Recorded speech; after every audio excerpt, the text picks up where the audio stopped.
The thing that really drew us to the poem was just the sort of unbelievable, imaginative descriptions that he has of hell. Like, he describes it in 9 circles, each one is a sin, and that's where we sort of came up with the idea of him as someone who had once gone on crusades. That gave us a vehicle for him to be both a warrior and also to be kind of a morally conflicted character who might have done some questionable things in his past. We would look at what artists have done throughout history. There's an amazing number of artists that have painted Dante and sculpted him, and you know, even films have been made in the 20th century, and there's just a kind of pantheon of material over the last 700 years, and it's really cool to kind of be part of that tradition of that creative impulse to visualize what he wrote. Poet, I beg you, give me strength.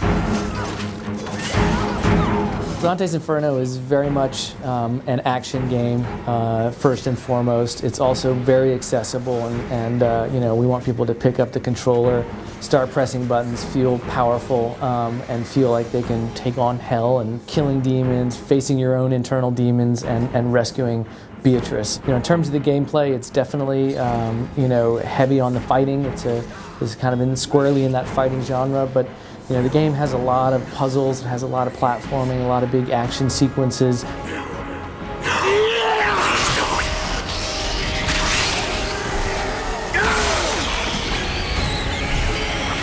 You take control of this giant demon. He's so big that you can't even really see Dante. He's like a pixel. And you're able to literally rampage through the city of Dis, destroying buildings. He's got this kind of Godzilla flamethrower coming out of his mouth. There's a lot of moments like that in the game where we're changing up the pace, letting you take control of much bigger characters, or fighting big characters, or fighting small characters. We've got people from that Lord of the Rings team that are still on the Dante's Inferno team, and I think that's very much, you know, kind of in our DNA, and it's part of our studio's tradition, is that third-person kind of action adventure. And you know, with this, we had a couple, you know, really key goals to put our stamp on it.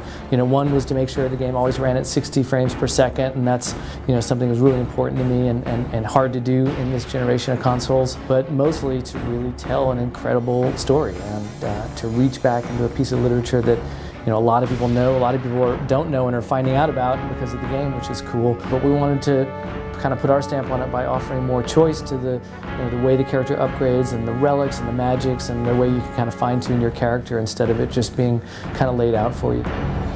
On December 10th, in just a couple days, the demo goes live on the PlayStation Network, and it's the entire first level of the game. It's a really good chunk of gameplay, and it'll give you kind of a good taste of what's to come. The full game, Dante's Inferno, is coming on February 9th in North America. It'll be on Xbox 360, PlayStation 3, and there's an awesome PSP version as well. So look for it February 9th.